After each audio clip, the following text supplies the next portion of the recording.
Hi friends, welcome to my YouTube channel. ನೋಡಿ, ಮತ್ತೆ ಕೃಷ್ಣ ಪುಷ್ಪ ಹೂವು ಮತ್ತೆ ನಮ್ಮ ಮನೆಯಲ್ಲಿ ಅರಳಿದೆ. ನೋಡಿ ಎಷ್ಟು ಚೆನ್ನಾಗಿದೆ ಈ ಹೂವು. ಇದಕ್ಕೆ ಕೃಷ್ಣ ಪುಷ್ಪ ಅಂತಾರಂತೆ, ಮತ್ತು ಏಪ್ರಿಲ್ ಫ್ಲವರ್ ಅಂತಾರಂತೆ. ಗೊತ್ತಾಯಿತು ಅಂದರೆ ಯೂಟ್ಯೂಬಲ್ಲೇ ಅಪ್ಡೇಟ್ ಮಾಡಿದ್ದೆ ಒಂದು ಹೋದ ವರ್ಷ. ಆವಾಗ ನನ್ನ ಸಬ್ಸ್ಕ್ರೈಬರ್ ಕಮೆಂಟ್ ಮಾಡಿ ಹೇಳಿದರು, ಗೊತ್ತಾಯಿತು. ನೋಡಿ, ನಿಮ್ಮ ಕಡೆ ಇದಕ್ಕೆ ಮತ್ತೆ ಏನಾದರೂ ಬೇರೆ ಬೇರೆ ಹೆಸರಿದ್ದರೆ ಹೇಳಿ. ಈ ಕೃಷ್ಣ ಪುಷ್ಪದ ಬಗ್ಗೆ ಹೆಚ್ಚಿನ ಮಾಹಿತಿ ಇದ್ದರೆ ನನಗೆ ಹೇಳಿ. ಮತ್ತು ಆ ನಂತರ ಇದು ಲವಳ್ಸರ, ನಿಮ್ಗೆ ಗೊತ್ತು, ಅಲೋವೆರಾ ಅಂತಾರೆ. ಓಕೆ, ಅಲ್ಲಿ ಪುದೀನ ಇದೆ. ನೋಡಿ, ಈ ಹೂವು ತುಂಬ ಚೆನ್ನಾಗಿ ಕಾಣ್ತಾ ಇದೆ ಅಲ್ಲ. ಹೇಗಿದೆ ಫ್ರೆಂಡ್ಸ್? ಕೈ ತೋಟ, ಮನೆಯಲ್ಲಿರುವಂಥ ಹೂವು.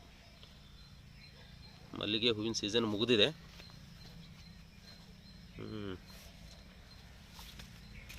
ನೋಡಿ, ಕೃಷ್ಣ ಪುಷ್ಪ ಹೂವು. ಓಕೆ, ಬಾಯ್. ಸಬ್ಸ್ಕ್ರೈಬ್ ಮಾಡಿ ಫ್ರೆಂಡ್ಸ್.